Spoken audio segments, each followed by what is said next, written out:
అందరికీ నమస్కారం. నా పేరు శ్రీకాంత్. ఇవాళ రాష్ట్రంలో పరిస్థితులు చాలా బాధ కలిగిస్తున్నాయి. ఈ పరిస్థితిని తట్టుకోలేక సగటి భారతీయుడిగా ఆవేదనకు గురి అయ్యాను. నేను చంద్రబాబు గారిని ఒకటే అడగదలుచుకున్నాను. రాజ్యాంగం మీద మీకు గౌరవం ఉందా అని నేను అడుగుతున్నాను. ఉంటే ఈ ఆంధ్రుల హక్కు పోరాటాన్ని ఆపేవారు కాదేమో. అందరికీ నచ్చిన రాజ్యాంగం రాసుకున్నాం కదా, అందులో 191B అనే ఆర్టికల్ చదివితే ఏ citizen can protect peaceful without harm అంటే చట్టానికి ఏ ఇబ్బంది కలగకుండా మన హక్కుల్ని పోరాడతామని. ఈ పోరాటం చేయటానికి మనం ఎవరిని ఏ పర్మిషన్ తీసుకోక్కర్లేదు. ఇది ప్రతి భారతీయుడి హక్కు. చంద్రబాబు గారిని ఇంకా చాలా విషయాలు అడగదలుచుకున్నాను. ప్యాకేజ్కి స్టేటస్కి డిఫరెన్స్ తెలియకుండానే ప్యాకేజ్ తీసుకున్నారా? స్టేటస్ వస్తే కంపెనీలకి పన్ను రాయితీలు లేకుండా పెట్టుబడులు పెట్టడానికి కంపెనీలు ముందుకు వస్తాయి. ప్యాకేజీలో కూడా ఉన్నాయన్నారు, కానీ దానికి చట్టబద్ధత లేకపోవటం వల్ల ఆ ప్యాకేజ్ ఎందుకు పనికిరాదు కాబట్టి అది వేస్ట్. మాకు స్పెషల్ స్టేటస్సే కావాలి. అందరం ఒకసారి బ్యాక్ వెళ్దాం. ఎలక్షన్స్ ముందు పవన్ కళ్యాణ్ గారు చెప్పారని మీకు ఓటేసి గెలిపించాం. అందరూ అనుకోవచ్చు, నీ ఒక్కొక్కడితోనే గెలిచామా అని. ఒక్క విత్తనం చాలు పెరిగి మహావృక్షం అవటానికి. నీ నాటిన విత్తమే సీఎం కావటం. సీఎం అయ్యాక జాబ్ కావాలంటే బాబు రావాలి అని ప్రాస్ కోసం వాడి బుక్ అయిపోయారు. జాబ్ ఇస్తా అన్నారు, లేని పరిస్థితుల్లో 2000 పింఛన్ ఇచ్చి నిరుద్యోగుల్ని కాపాడతామని హామీ ఇచ్చారు. చంద్రబాబు మీకే తెలియారా ఎంతమందికి ఉద్యోగం ఇచ్చారో, ఎంతమందికి 2000 ఇచ్చారు.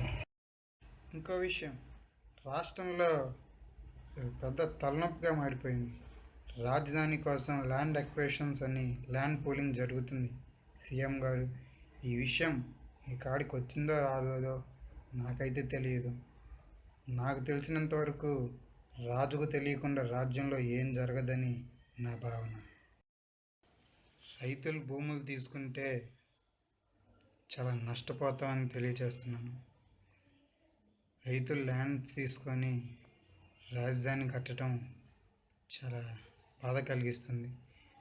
ఇలా పంట పండే భూముల్ని తీసుకొని రాజధాని కడితే అన్నం తినటానికి వేరే గ్రహాన్ని ఎత్తుక్కోవాల్సి వస్తుంది. ఇలా రైతు భూములు తీసుకుంటే వచ్చే తరానికి రైతు అనేవాడే ఉండడు, తినటానికి అన్నమూ ఉండదు. ఇప్పుడు తినటానికి అన్నం కోసం వేరే గ్రహాన్ని ఎత్తుక్కోవాలి. అలా బాధాకర విషయం ఏంటంటే, ఒక ఇంజనీర్ కొడుకు ఇంజనీర్ అవుతున్నాడు, ఒక డాక్టర్ కొడుకు ఒక డాక్టర్ అవుతున్నాడు, కానీ ఒక రైతు కొడుకు మాత్రం రైతు అవ్వలేకపోతున్నాడు. ఆ కొడుకు తెలియదేమో వాళ్ళ నాన్న వల్ల 10 మంది అన్నం తింటున్నారని. అది తెలిసినాడు రైతు గెలిచినట్టు.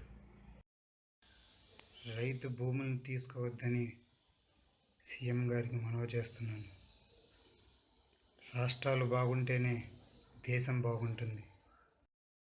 Wherever the states were happy, in their country will be happy. ఎక్కడైతే రాష్ట్రాలు బాగుంటాయో ఆ దేశం గొప్పగా కీర్తించబడుతుంది. ఇంకో విషయం, ఆర్కా బీచ్లో ఆంధ్రుల హక్కు కోసం పోరాడిన ప్రతి ఒక్క యువతకి నా మద్దతు తెలియజేస్తున్నాను. మన రాష్ట్రం కోసం ప్రాణాలు అర్పించిన మునికోటి గారికి వారి ఆత్మ శాంతి కోరాలని కోరుకుంటున్నాను. చంద్రబాబు నాయుడు గారు, మీకే స్టేటస్కి మీ మద్దతు తెలియచేయలేకపోతే దేశ వ్యతిరేకులుగా భావిస్తున్నాం. రేపు 26న జరిగే రిపబ్లిక్ డేకి దేశపు జెండా ఎగరేయటానికి మీకు ఏ అర్హత లేదని తెలియజేస్తూ సెలవు తీసుకుంటున్నాను. AP need special status. జై హింద్.